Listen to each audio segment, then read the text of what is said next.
Bismillahirrahmanirrahim. Alhamdulillahirabbil alamin. Wa bihi nasta'inu ala umuri dunya waddin. Allahumma shalli wa sallim ala sayyidina Muhammadin wa ala ali sayyidina Muhammad.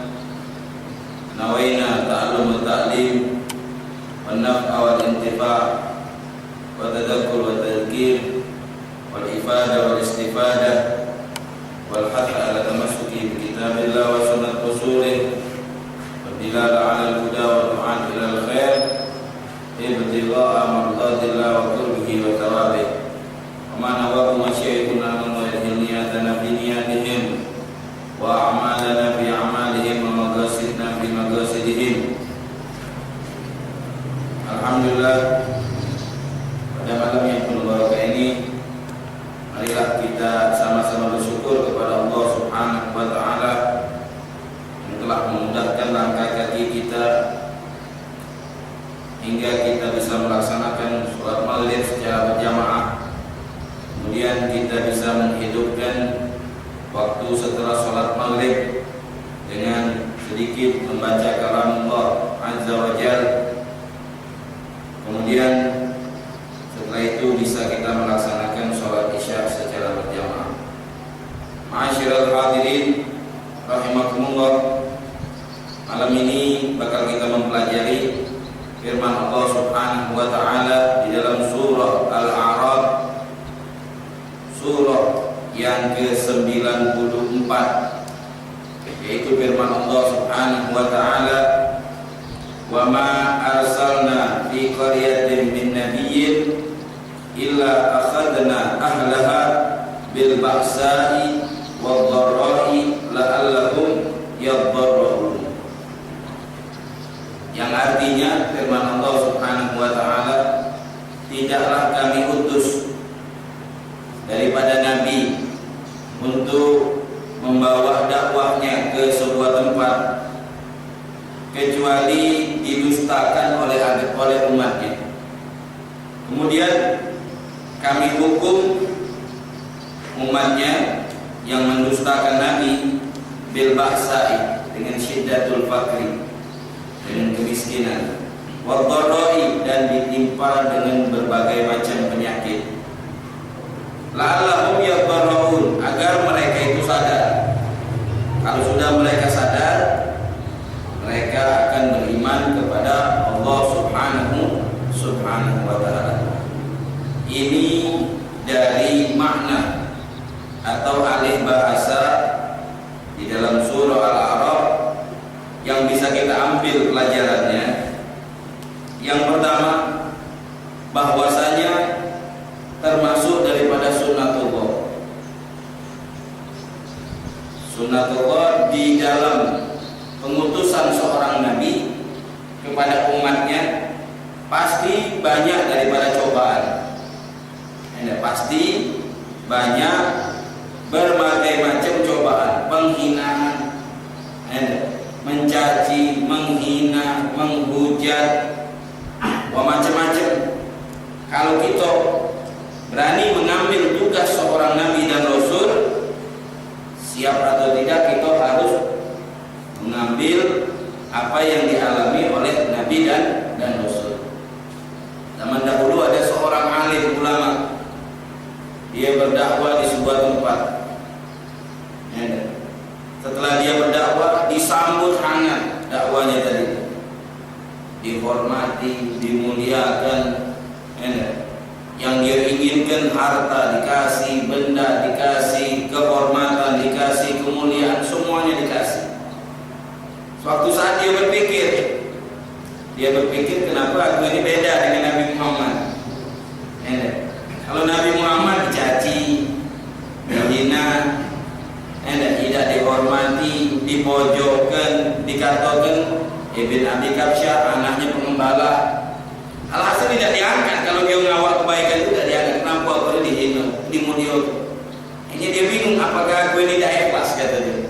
Kenapa tidak sesuai dari yang dilakukan oleh Nabi? Hanya dia pindah ke sebuah tempat. Dia tidak mau kampung ini, kenapa? Karena dia dihormati. Padahal Nabi dia berdakwah dihina, dicaci. Ini dia kata dia. Kampung ini yang paling tepat kata dia. Kalau kita berdakwah, kita dihormati, kita dimuliakan, dia lari.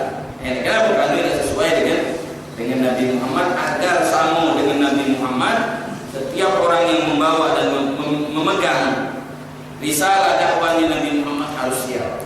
Siap dicaci, siap dihina, sudah siap mental, tentu sudah siap. Jangan kita kebalikan, yang banyak sekarang ini kita kebalikan. Kalau kita dicaci, dihina, kita sering sakit hati, kita lari. Kalau masuk sebuah tempat kita dimuliakan, ini tempat anak. Ini tempat anak. Bahkan kita lain daripada dakwah yang dibawa oleh Nabi Muhammad Sallallahu Alaihi Wasallam. Setiap yang memegang dakwah risalah Nabi Muhammad siap dicaci, siap dihina. Bukan siap untuk mendapatkan magong, kekayaan, harta, kedudukan dan lain-lainnya. Jadi tidaklah kami utus seorang nabi di sebuah kampung, sebuah kota negeri kecuali didustakan. Itu cobaan yang pertama bagi seorang nabi. Dan pengikut-pengikut nabi, pewaris para nabi, al-ulama warasatul anbiya. Ila akhadna ahlaha bil ba'sa. Yang mendustakan nabi kami hukum. Kami hukum daripada perbuatannya itu bil ba'sa. Kami uji supaya dia sadar. Kita hidup di dunia ini kadang-kadang banyak ujian-ujian. Banyak cobaan-cobaan supaya kita sadar. Kadang-kadang kita diberi sehat lupa daratan gitu. Dari pagi sampai sore sehat, tak pernah sakit. Begitu kena pusing mulai sakit gitu. Baru teriak-teriak ya Allah ya Allah. Kalau kita dapat duit, tak pernah ya Allah ya Allah. Ya dapat duit banyak, ngedem kita senyum, ngedem. Begitu dapat sakit baru teriak ya Allah ya Allah ya Allah. Nah, ucapan ya Allah itu pengen didengar oleh Allah supaya kita ini ngeluh kepada Allah. Kenapa? Karena biasanya manusia itu kapan dia ngeluh? Dia ngeluh kalau sudah dapat musibah, baru ngeluh. Kalau dia dapat musibah, tidak ngeluh-ngeluh.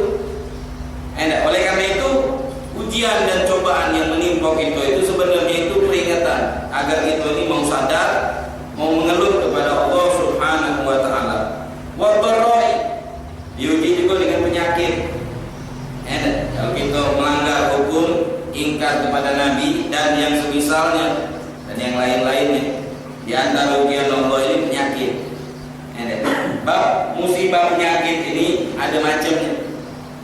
Kalau kita dapat musibah penyakit, kadang-kala menjadi pelebur dosa. Dapat penyakit sampailah dia meninggal. Penyakit itu apa dia? Kadang-kala menjadi pelebur dosa. Mungkin ada dosa, Allah tidak mau mencabut hambanya yang mukmin, yang taat kepada Allah kecuali dalam keadaan bersih. Sebelum dia mati masih punya dosa. Gimana cara ngampuninya? Diampuni oleh Allah insyaallah dengan ditiup penyakit. Kadang-kala penyakit itu bisa mengampuni dosa. Kalau dia meninggal sebelum dia sakit, insyaallah sakit itu sebagai tebusan, ampunan daripada dosa sehingga dia meninggal dalam keadaan bersih, tidak punya dosa lagi sama Allah Subhanahu wa ta'ala. Terkadang ujian penyakit itu terkadang mungkin penyebab pengaruh daripada dosa gitu. Sebagaimana kurik, sumpah. Kadang-kadang itu datang suatu hari gunyamnya luar biasa. Masuk rumah gunyam, nyingok anak, gunyam, kurik, sumpah. Depan kita ada meja, kita gajang, saking kuriknya tadi. Aduh kadang-kadang itu. Kenapa Ustaz? Coba zat azan di kuping kita. Dibang masih ada kaca dia. Ini itu, ya mungkin ada dosa apa yang lewat itu. Ada dosa apa yang nak dibersihkan oleh Allah. Begitu juga penyakit. Mungkin ada dosa apa yang kita lakukan dulu-dulunya nak dimaafkan oleh Allah, diuji lah. Oh penyakitnya bertubi-tubi. Penyakit ini, naudzubillah, penyakit ini macam-macam. Mungkin itu bakal menjadi pelebur daripada dosa. Atau cobaan penyakit ini untuk ngangkat derajat kita. Kita di dunia ini dosanya sedikitnya, bahkan mungkin tak ganti, tapi cobaan Jangan gitu, alang banyak dosa kau sakit terus, anak pula sakit. Kadang-kadang mungkin akan dosa, cuma nak diangkat derajat. Dari derajat RT, kalau dunia ini nak diangkat jadi camat. Nah, itu kan naik lagi dari RT ke camat. Nah, di akhirat tuh derajat-derajat tidak sama gitu. Yang biasa hadir majelis, biasa hadir sholat jamaah, biasa berbuat baik, biasa ini. Kita ni kalau kita pintar sebelum mati ni ancang-ancang apa? Ancang-ancang apa dia kalau aku mati aset yang bisa sampai sama kita apa dia lah fikir. Kita ni kan masa tua kali kita fikir kalau kita tua toko ditutup dari mana mau makan punya ini cukup lah itu masa tua. Nah itu kan ancang-ancang kepikiran kita kan begitu. Kalau ancang-ancang kita ni pintar, kalau aku mati apa dia aset aku? Anak, belum tentu. Ada abahnya masuk kubur bocor tu nak kelapa berapa punya abah? Belum tentu itu. Yang pastinya, masuk ke bela di masjid celengan. Kalau tidak dibungkak kipas anginnya tadi, lagi dia bergerak di malam Senin, masuk ke celengan kita. Tengok ada lagi di dalam mutakin tu kamar mandi nemuan. Alhamdulillah ini jatah ini aset akhirat ini jangan kita lepaskan ini masuk ke 200.000 jadilah di kubur itu aset kita kalau masuk ke di sana lagi ada pembongkaran pondok di sana masuk atas sedikit kaget di kubur dari sini 200.000 alhamdulillah channel kita banyak celengan kita banyak masuk ke sana masuk ke sini dari sana dari sini jadi kita betapa itu pikiran kita untuk kalau kita mati mana apa yang sudah kita perbuat kalau kita sudah pernah bangun masjid alhamdulillah besarnya gerangan kita atau kalau kita pernah ninggalkan pondok pesantren kita bangun pondok pesantren ya Allah langkah besarnya gerangan kita deres gerangan kita dihukum kalau kita tidak pernah berbuat apa dia nak ditinggal untuk mati kita tak apa dia nak ditinggal harapan kita tidak hati nunggu anak ya anak terbatas anak 60 meninggal habis dari pucuk 60 siapa lagi yang nak nongak kita paling tidak nunggu harapan dia menganggar-anggar dari muslimin wal muslimah itu harapan kita dari sini lah harapan kita ni sebenarnya banyak-banyak terima kasih semua yang kelanggar kalau ada umat umat ini jatah gitu tiap hari lil muslimin wal muslimah jatah kita itu sudah kalau dia mau berdoa mati gitu tak baca kena lagi ngapa makin mau berdoa siap ngajari mau berdoa tapi Nabi Muhammad kata jangan diubah dari muslimin wal muslimat tu lah itu utama orang yang tak punya penziarahnya anak-anaknya lupa tak diziarahi kadang-kadang juga nyakit tadi itu untuk ngangkat derajat untuk ngangkat derajat kita kayak derajat duniawi derajat duniawi dari RT ketua RT ketua RT paling tidak muat KTP itu lah nemuin dia minta tanda tangan atau kalau kita dah pindah rumah masuk kampung nemuin dia dulu dengan surat-surat ini naik pangkat jadi camat ini baju kita ada sama dengan baju Pak RT camat ada bajunya khusus naik lagi pangkat kita jadi wali kota kawal habis makan lagi dikawal habis makan di mana baliknya dikawal sini dikawal situ dikawal kenapa pangkatnya tinggi nah itulah juga di akhirat berpangkat-pangkat gitu kalau kita pangkatnya rendah dia rendah gitu kalau kita pangkatnya tinggi banyak amalnya alhamdulillah tinggi pangkat kita di akhirat di antara cara naik ke pangkat tidak usah lagi tes lagi, tidak usah pilkada. Kalau di sini kan duniawi kan pakai pilkada. Pilihlah saya, insya Allah makmur. Pilihlah saya, insya Allah tidak kata kebakaran kalau malam hari, kata yang nunung lagi. Pilihlah saya macam-macam. Pintar-pintar lagi untuk menghadapi rakyat manusia. Kalau di akhirat, tidak kata lagi namanya. Pilihlah saya, sudah diangkat oleh Allah. Dengan penyakit tadi itu kita bisa diangkat oleh Allah menjadi derajat yang tinggi. Kadang-kala sebagai cobaan atau pengujian dari Allah. Jadi taat. Orang taat kadang-kadang diuji oleh Allah. Taat tapi tidak benar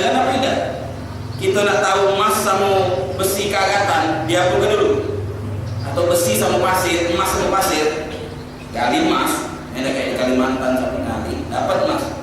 Diapakan ini emas dengan beda? Ditunuh dulu, dibakar, semprot pakai api, sampai jadi cair. Betul kalau misal besinya misal apa bisa sampai jadi bulat ini itu bentuk jadi bulat. Nah, ini emas murni ini, kata campuran dah. Itu juga kalau ada orang yang taat ibadat diuji oleh Allah. Ngelihat dia gimana? Dia ni orang apa ini? Kayu rayo. Coba kita miskin dia, hancur kalau hartanya masih tetap. Ada kayak Nabi siapa? Nabi Ayub. Nabi Ayub itu punya lahan kebun hektaran. Wong kayu rayo, seorang nabi kayu rayo. Digoda oleh setan. Kalau setan nak goda wong kayu, pakai diiming-iming duit lah banyak gitu. Kalau wong tak punya diiming-imingi, kejadian. Kalau wong tak punya diiming-iming pakai duit, sudah banyak duit anda tak butuh duit itu. Akhirnya di setan tadi itu berdoa juga sama Allah, ya Allah susah modain nabi. Terus gimana? Coba aku minta usul ya Allah. Atau dia mau hilang. Dia punya kebun hektar. Tahu-tahu malam hari datang api, habis kalau kebun dia. Dijenguk oleh Nabi Ayub, kebunnya habis. Alhamdulillah. Pagi-paginya tetap sholat. Majelisnya tetap ke majelis. Sholat jamaahnya tetap sholat jamaah. Ibadahnya tetap. Kata setan, hebatnya nih. Kadang-kadang manusia itu kalau sudah diuji dengan harta, misalnya yang tadinya kayu atau amruk, mulailah itu ke masjid. Kadang Rasulullah dulu, mulailah, yo, mana kita yang kita bingung saat di dunia ini, itulah. Ini masih taat, masih baik, masih tidak berubah sedetik pun. Kata dia, ini tidak mempan berarti Allah. Anak minta sikol lagi. Dia ini punya anak, coba cabut kalau anak mati lagi. Anaknya sikok, si anu sakit mati, masih tetap itu. Besoknya nggak buang di situ mati lagi. Sampai anaknya mati kalau. Ya Allah, mana dia masih tetap ke masjid ibadah, dah berubah sedikit pun. Kata setan, hebat ini baru manusia pilihan ini emas beneran ini. Bukan emas Jawa ini, emas beneran ini katanya. Akhirnya sudah kata setan itu coba dijuk cobaan yang lain ya Allah. Juk penyakit. Juk penyakit. Menurut penyakit tadi itu sampai dikatakan di badannya hancur, luka. Penyakit macam-macam walaupun ini kata ulama ceritanya cerita Israiliyat ya. Tapi kita ambil manfaat dan hikmah. Sampai orang yang terdekat sama dia itu tidak mau menemani dia. Itu istrinya tidak mau, takut penyakit ini menular. Takut penyakit ini menular. Gimana? Ini Nabi masih tetap ibadah kepada Allah. Jadi kadang-kadang penyakit yang diberikan oleh Allah atau ujian-ujian itu untuk ngetes itu. Gimana? Masih taat atau tidak? Tidak taat kepada Allah Subhanahu wa ta'ala. La'allahum yadharrun, agar manusia itu yadharrun mengeluh kepada Allah. Seorang mukmin harus banyak ngeluh sama Allah. Kita dilarang ngeluh sama manusia. Jangan kita ngeluh sama manusia. Ngeluhlah, mintalah kepada Allah.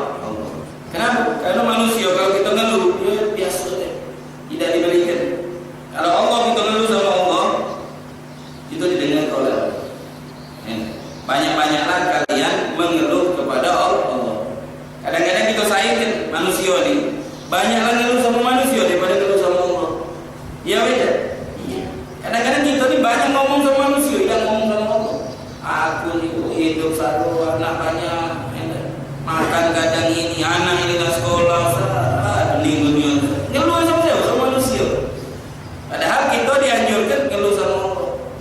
Ngeluh dalam segala hal sama Allah. Jangan kalau pacar kita tidak makan, jangan tahu manusia. Manusia nyangkut kita di kayu terus. Nyangkut dia di kayu terus. Apalagi penyakit. Rasulullah ada Ja'far dan Syaitan sedang yang ada di Pasuruan tadi. 15 tahun lebih sakit. Sini ini sakit. 15 tahun dah kata yang tahu. Walau istrinya dah tahu dia sakit. Kita pilek sedikit bet, 3 kampung tahu kalau Ustaz Alwi pilek. Ngaku masuknya di Facebook sama DP. Tahu kalau. Woi kesian Ustaz nom. Ya Allah pilek bet kampungnya. Tahu. Masuknya di BB, anak pilek, majelis lebo. 3 kampung tahu di BB dimasuknya, di Facebook dimasuknya, di undangan maksudnya masih pilek. Tahu kan loh, cuma sakit pilek 3 kampung tahu ngeluh sama manusia. Kalau baca kita jangan ngeluh sama manusia. Biarlah manusia tidak tahu.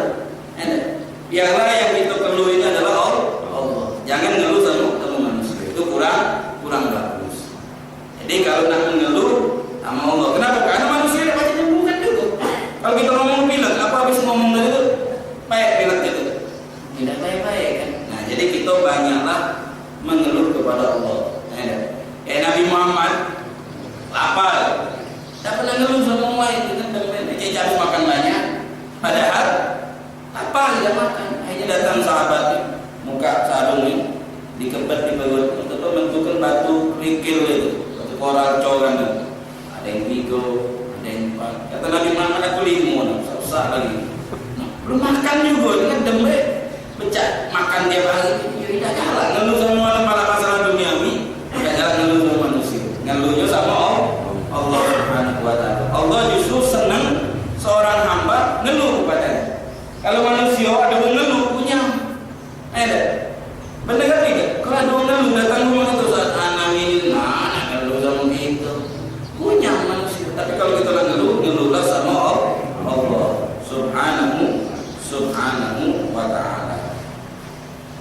Thumma badalna makana sayyi'atil hasanah hatta afau. Wa qalu qad massa aba'ana ad-dharra'u was-sarra'u fa akhadnahum baghtatan wa hum la yash'urun. Ayat berikutnya, thumma kemudian badalna kami berikan, kami ganti makana sayyi'ati tempat kesalahan atau bekas daripada kesalahan tersebut kami ganti kebaikan. Kalau dia mengeluh sadar dan taubat kepada Allah, ditimpa penyakit diganti kesehatan.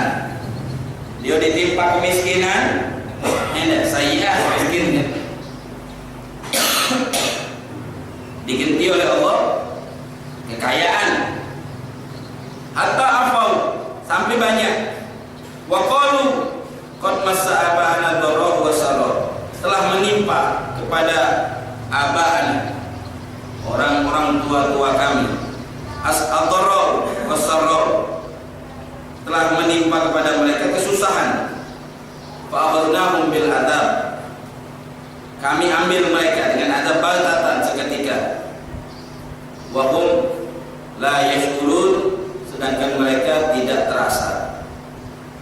Ayat berikutnya sambungan daripada ayat tadi.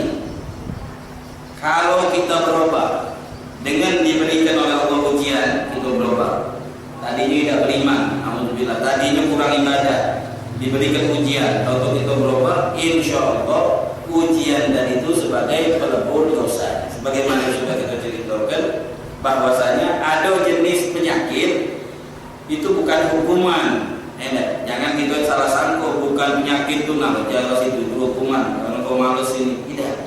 Ada di antara jenis-jenisnya itu sebagai pelebur dosa. Mungkin adalah pobe dosa kita yang lewat. Kadang-kadang dari penyakit itu, dari kesusahan itu, bukan penyakit saja, bahkan sampai susahnya mencari rezeki. Itu kadang cari pasar, rezeki susah.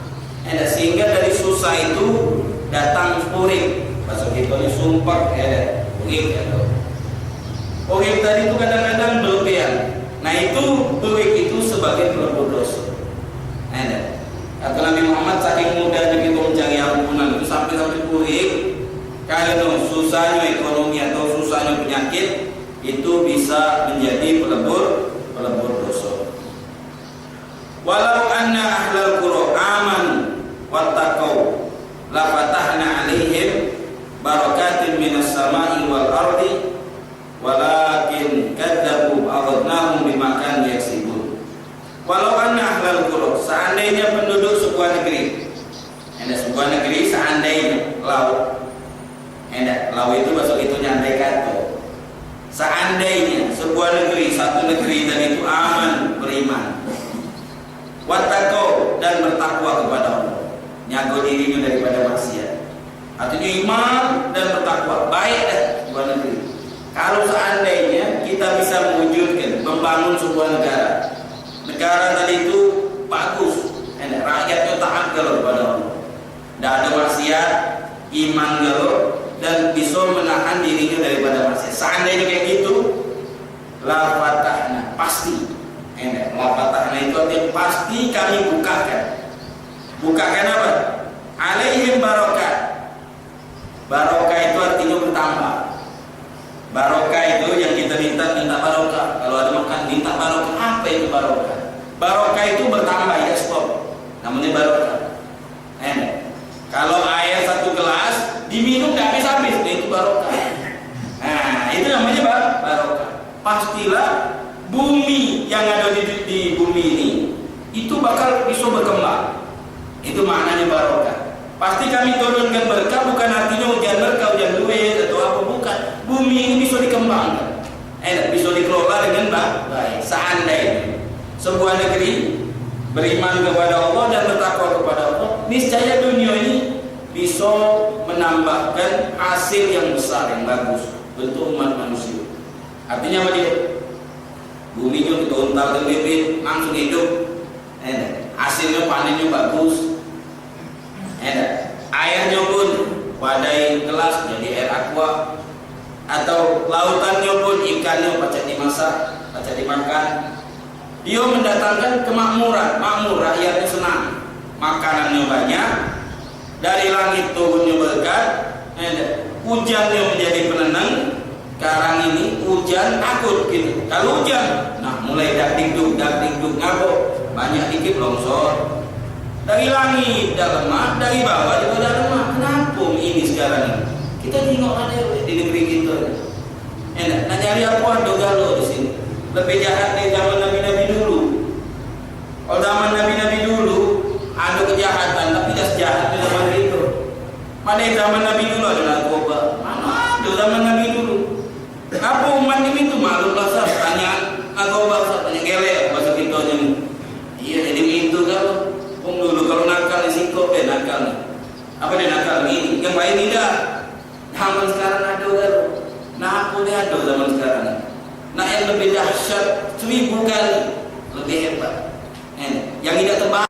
Mungkin kalau bumi sudah 50 tahun mati, kita hidup kan tak baca balik dia nyasar. Iya tak? Bumi sudah 100 tahun, 50 tahun mati dikubur. Jadi kalau bangun kan hidup, coba balik rumah, mana dongak pun, apa banyak gedung nggak di sini? Nyasar, saking canggih zaman sekarang. Buminya ditanam mati deh, kering sana sini, padahal lautannya besar. Iwanya udah jadi besar, salo, ngapok dikecil lagi sebuah mewah. Lagi nak cucung buyut yang terkatik lagi sekarang jadi udah. Kayu yang dulu mau dulu kayu panjang-panjang kan 3 cm 3 meter 4 meter sambungan ya. Ngapa? Baru kecil ada tebang itu. Akhirnya tebang bungsu macam-macam musibah tiap tahun. Sekarang ini panas, berlebihan kering, padi mati, ini mati macam-macam barang naik. Kaki hujan banjir, sana sini dah macam gangkat sana banjir. Kenapa sebabnya? Kita tengok negeri kita mana negeri kita. Itu jawabannya kenapa Mini tengok negeri kita. Tengoklah negeri kita sekarang ini. Dari yang kecil sampai yang pucuk kurang bertakwa kepada Allah. Dari yang baik kurang juga bertakwa kepada Allah. Ini sebagai peringatan kita. Peringatan nama kita yang kurang ikhlas diikhlaskan. Yang kurang banyak ibadah yang biasa rajin maksiat kita kurangi maksiat kepada Allah subhanahu wa ta'ala. Seandainya sebuah negeri tadi itu bagus, bertakwa, diturunkan oleh Allah sumber daya luar biasa. Dari tanahnya bagus, dari langitnya bagus, dari lautnya bagus, segalanya jadi bagus gitu. Itu namanya turun berkah. Berkah itu bertambah, bagus pengelolaannya, hidupnya makmur, senang. Seandainya sumbernya begitu, takwa kepada Allah, takwa kepada Allah dan beriman kepada Allah Subhanahu wa Ta'ala. La fatahna 'alaihim barakatin minas sama. Kami bukakan berkah dari langit. Turun hujan, hujannya nyenang ke wong. Bukan hujannya bikin wong dak hidup. Hujan mulai hati wong ngapuk. Ya, longsor. Hujan lagi, banjir lagi. Hujan lagi, macam-macam lagi. Musibah lagi. Panas pula, mulai bakaran sana sini. Panas lagi, kering, sawah ladang, kering ini. Jadi dah kata yang lemahnya. Bukan artinya langitnya marah, tapi dosa siapa yang ada di bumi ini sehingga menyebabkan kayak gini. Alhasil, setiap tingkah laku kita mempengaruhi hidup bumi ini. Tingkah laku umat manusia mempengaruhi tingkat bumi ini. Wal ardi, begitu juga dari bumi, tumbuh yang bagus-bagus. Tumbuhnya bagus, dikeduk sini, betul. Tanam sedikit, berhasil. Tinggal sekarang ini keduk sini, betul cacing. Keduk sini, betul cacing. Sekarang cacing, lagi saya yang mau keringnya loh, lagi cacing. Nah itulah. Jadi ini ayat sebagai renungan sebenarnya, bukan sebagai penghinaan untuk kita gitu. Sebagainya renungan. Oh ini gara-gara kita inilah. Manusia inilah yang merusak bumi. Bukan manusia yang memakmurkan bumi. Kalau kita benar-benar bertakwa, benar-benar ibadah, insya Allah bumi ini jadi makmur. Walakin kadzabu, akan tetapi manusianya kadzabu, mendustakan Rasul. Mendustakan Rasul. Kalau sudah mendustakan Rasul, artinya mendustakan Rasul itu zaman dulu besok kita ini kan tidak ada Rasul lagi. Mendustakan ajaran Rasul, menghina Rasul. Lagi sekarang ini lagi heboh nih. Film apa dia? Mencaci Nabi Muhammad na'udzubillah min dzalik. Dia mencaci pun kafir. Jangan kayak gitu males juga, kayak kita buat juga Nabi Isa begitu gambar. Nabi Isa itu Nabi kita juga. Boleh gitu nyacinya. Jangan kayak gitu gambar Nabi Isa enak Yesus Nabi Isa. Nabi Isa itu ya kalau dalam kita ngakuin Nabi Isa ya Nabi Isa itu kita harus hormati. Tidak boleh kita lecehkan, tidak boleh kita hina. Kalau itu Nabi kita. Ya, yang mencacinya juga Yahudi. Walan tarwa ankal Yahudi. Ya bakalan puas sampai akhir zaman ini. Inilah Yahudi. Sampai akhir zaman memang benar. Kata Nabi Muhammad, nanti kalian itu bakal dikeremak habis oleh Yahudi. Saya tiada nanti zaman bakal datang sebuah zaman. Sekarang ini kita menang, perang sedikit menang, sana sini menang, kata Nabi Muhammad. Perang mana pasti Nabi Muhammad menang pula, tak pernah kalah. Ya, nanti suatu saat umat Islam itu jadi makanannya seperti nasi yang pada nasi piring pucuk meja disikat oleh pemakannya tadi loh. Maklum, hidangan banyak, nampan begitu kondangan. Yang makannya wong lapar, dagingnya tarik-tarikan, pagi ke sana, makan sana, untal wong cabai. Ya, disiksa habis itu makanan yang ada nampan. Itu kalian yang bakal datang satu masa. Nah, seperti zaman sekarang ini. Seperti akalah yang lagi makan makanan di pucuk meja. Bertanya sahabat ya Rasulullah, apakah kita sedikit? Sedikit atau begitu? Wih, dah banyak. Umat Islam di dunia ini banyak, besar, masih mayoritas. Cuman kalian itu kena penyakit. Ya, banyak kalian itu seperti buih yang ada di laut itu banyak. Tapi habis. Ya, banyak kalau Mbak datang, iya kebayang. Hilang deh. Banyaknya kita tuh dari KTIT. Bukan artinya sedikit bagus, banyak tapi tidak bagus sekali. Kalau kalian ada dua penyakit. Apa dia penyakit itu? Hubbud dunia wa karahiyatul maut. Cinta dunia, takut mati. Cinta dunia. Nah, itu sudah penyakit kita saat ini. Cinta dunia. Sampai kita tega menjual agama kita demi duit. Kita Kalau ini ada batasannya boleh, ini batasannya tidak boleh. Ya pokoknya kalau sudah boleh duit, yang lain nak boleh, yang tidak boleh, tidak ngurus. Itu kalau sudah penyakit gitu kayak gitu, na'udzubillah min dzalik. Nah kata Nabi Muhammad, nanti di akhir zaman hubbud dunya sudah merajalela. Bukan pembisnis baik yang hubbud dunya, sampai-sampai yang bukan pembisnis juga hubbud dunya. Bukan artinya yang hubbud dunya itu orang kaya raya. Ya, ada orang yang kaya raya tapi tidak hubbud dunya, ada. Dunyanya banyak, nak hilang, nak apa segala dia. Biasa, tidak terkikis. Ada orang miskin hubbud dunya, miskin nak pula itu baku miskin. Nah itu namanya kadang-kadang jadi bukan artinya hubbud dunya itu orang kaya-kaya, dia anak miskin lah enak, enggak baju anak urusan. Kadang-kadang orang miskin juga lebih dahsyat. Hubbud dunya ini. Hubbud dunya itu penyakit hati. Wa karahiyatul maut, takut mati. Siapa Ustaz yang berani mati? Takut dia lo mati. Kalau Ustaz nak mati, ya jangan gitu. Artinya takut mati itu kurang yakin dengan namanya mati. Tidak siap gitu dengan yang namanya mati. Kita ni takut mati kalau jujur baik. Kapan kita ni berani mati? Kalau sudah kita sakaratul maut, ada yang ngisi kita.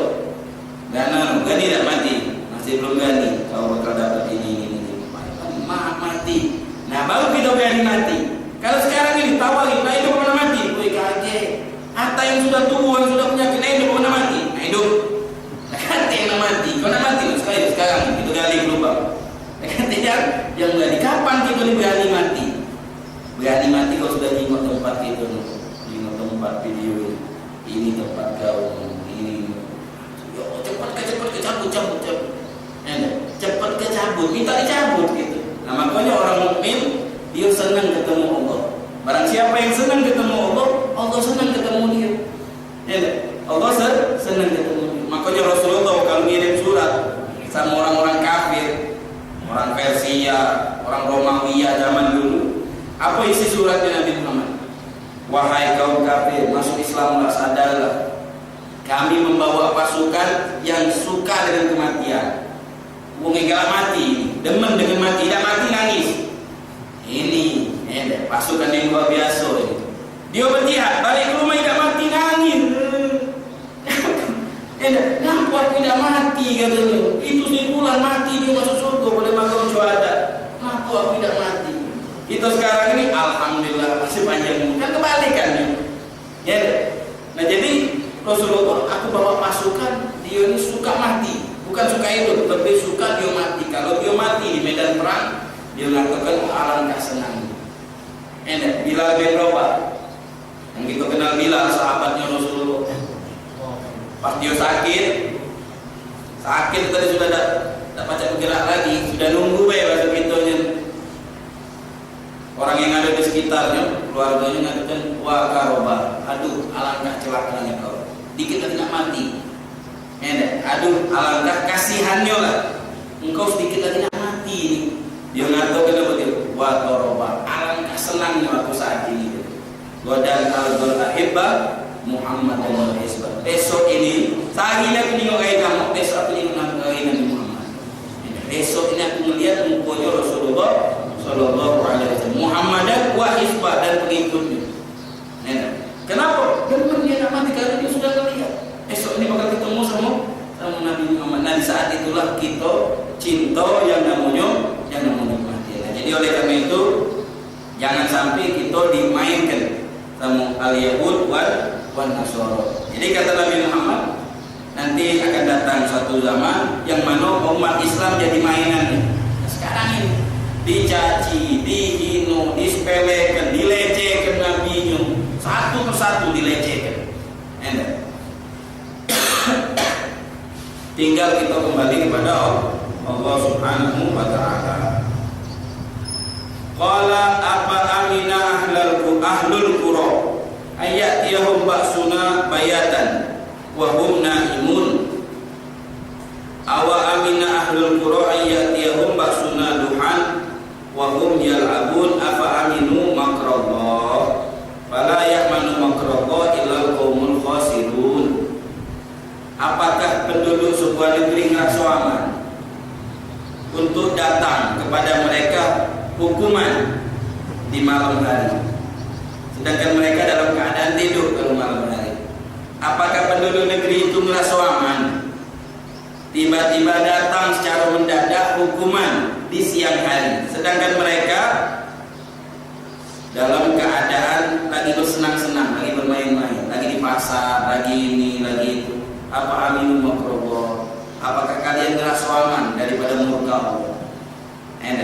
Tidak merasa aman murka Allah itu kecuali orang-orang yang rugi. Artinya kita ini seorang muslim, selain kita ada pengharapan kepada Allah, ada juga yang namanya rasa takut. Rasa takut. Takut apa? Bakalan? Bukan itu yang itu takut. Takut hukuman itu datang seketika. Di malam hari takut. Jenis hukuman lagi setengah tidur, tahu-tahu dunia ini pecah, meledak.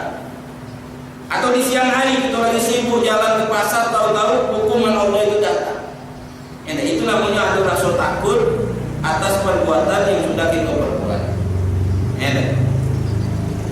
Syekh Ali bin Abu Bakar Sakron itu kalau sudah habis isya, habis sholat isya, langsung naik ke gunung.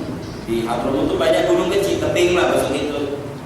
Bukit ada tebing, baca dilangkai oleh kaki, baca di jalan kayak gitu berapa jauh malah tinggi, sedikit tadi yang 3 tingkat.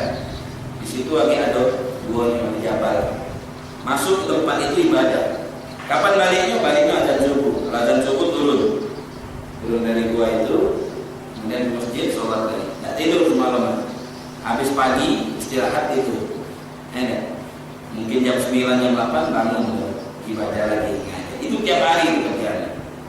Kalau dari sisa naik kita ibadah sampai subuh. Itu kalau balik pagi-pagi dia muka ibadah ya. Di sana itu biasanya itu diwadahi kayak kendi kayak kita dulu gitu juga katanya. Baju-baju itu diwadahi kendi. Untuk minum, untuk apa macam-macam simpelan. Ada lagi orang dulunya ada kendi jadi netes tes dingin katanya baju. Mungkin zaman-zaman yang dulu ini ceritanya zaman dulu.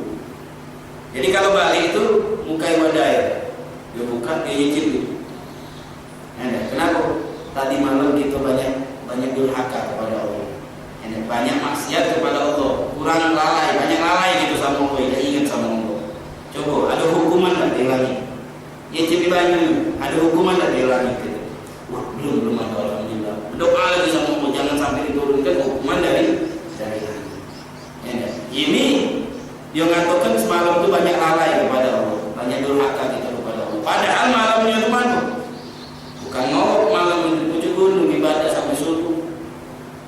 Kita alhamdulillah kita katakan masih lemah tidur. Ada lagi yang malamnya itu macam-macam. Ada yang karaokean, ada yang inian, ada yang itu macam-macam lah tahu ada yang gitu. Balik rumah tidak ngaso takut wala. Aku ini bumi inilah begatan ini mijaknya. Ya Allah, tidak sadar-sadar dulu. Ini yang balik dari ibadah rasa takut gitu kepada Allah. Apalagi yang balik dari tempat maksiat lebih rasa takut lagi kepada Allah. Takut lagi maksiat, belum di situ turun balak dari Allah Subhanahu wa taala. Jadi ayat ini ngajarkan kita itu setiap saat kita harus ingat kepada Allah. Takut kepada Allah. Itu setiap saat ada rasa takut. Jangan dekati rasa takut. Takutlah kalau rasa malu udah hilang dari gitu. Kalau dulu ngatakan, woi kalau malu-malu dikit sama Allah, malu, kami itu malu. Tahu kalau hilang gini malu, tinggal takut jalan. Kalau malu lah dekati lagi gitu. Ya deh. Takut lah gitu dalam hati itu takut. Apa yang kita gawe ini menyebabkan ngundangnya bala atau hukuman atau cobaan atau yang lain-lainnya dari Allah Subhanahu wa taala. Jadi alhasil ceritanya ayat ini setiap saat pagi, siang, sore, malam kita tidur kita dimanapun kita harus menghadirkan takut gaso takut kepada Allah Subhanahu wa taala.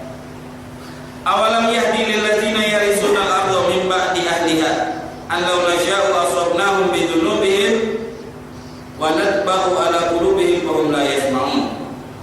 Awalam yahdi, bukankah belum jelas lil ladzina yarisuna al-ardha, orang yang warisi bumi. Kita ini pewaris bumi. namanya pewaris itu, ahli waris. Kakek diwaris lagi. Ada. Wallahu khairul warisin. Sebenarnya dunia ini bukan punya kita, punya Allah kan. Walaupun kita beli tanah, suratnya, nyekel surat apa itu sebenarnya gitu. Kalau saya coba tengok ini. Benar itu punya Allah kan. Nyekel surat, surat anak kuasa. Ini surat, kamu sertifikatnya, baca lagi kawan lembek-lembek maling tanah itu. Mati gitu, pindah ke ahli waris. Atau kita jualkan, boleh duitnya. Tanahnya tetap itu. Mati sampai suatu saat datang kiamat, mati kalau dunia ini. Punya siapa ini? Apa dari kiamat mau kaplingan tadi? Surat tanah. Tahu ya oleh malaikat mau kaplingan. Anak punya kaplingan, dunia azab. Di sini tempatnya. Ini malaikat apa ini? Tidak butuh lagi sama kaplingan. Wallahu khairul warisin. Bakal balik kalau punya Allah. Setelah kita mati, kata Allah, di manil mulkul yaum, punya siapa sekarang dunia ini? Tidak ada yang jawab. Di manil mulkul yaum, kata Allah, punya siapa dunia ini? Kita orang mati kalau tidak ada manusia yang jawab. Kata yang jawab, kata Allah, Illahi wahidul qahar, kalau itu punya aku. Dunia ini punya Allah. Kita ini cuma pewaris sementara, bakal berpindah. Yang kita cekal bakal berpindah. Yang kita miliki bakal berpindah. Mau tidak mau, kita bakal mati sampai gigi yang kita miliki gigi emas cabut kawan. Ada siapa? Keluarga kita nyambutnya. Kalau kita mati gigi dari emas, kita mati. Dalam hukum gigi mana Ustaz? Segala yang dimiliki ahli waris berpindah ke tangannya pewaris, anaknya, keluarga. Gigi kalau bisa cabut, tidak melukoi, cabut. Kalau gigi emas, kalau gigi ini tidak laku. Giginya emas cabut itu. Dengan syarat kalau tidak melukoi dia. Kalau dicabut bakal patah. Ininya gerahamnya bakal menyebabkan apa deh? Bisa mengeluarkan darah, jangan dicabut. Menghormati orang yang sudah meninggal. Kalau jam tangannya cabut, HP-nya, BlackBerry, HP-nya cabut dia. Ahli waris mulai nontal ya berarti. Punya ahli waris ya. Dekati yang kita miliki. Yang punya kita yang setia kita tuh kain gitu lah. Kain putih dari syaratnya. Itulah yang punya kita. Qala awalam yahdi lil ladzina yarisuna al-ardha wallahu a'lam bissawab. Mudah-mudahan beberapa ayat ini jadi renungan bagi kita semua untuk selalu meningkatkan amal ibadah kita. Mudah-mudahan Allah Ta'ala itu bagi kita. Ya,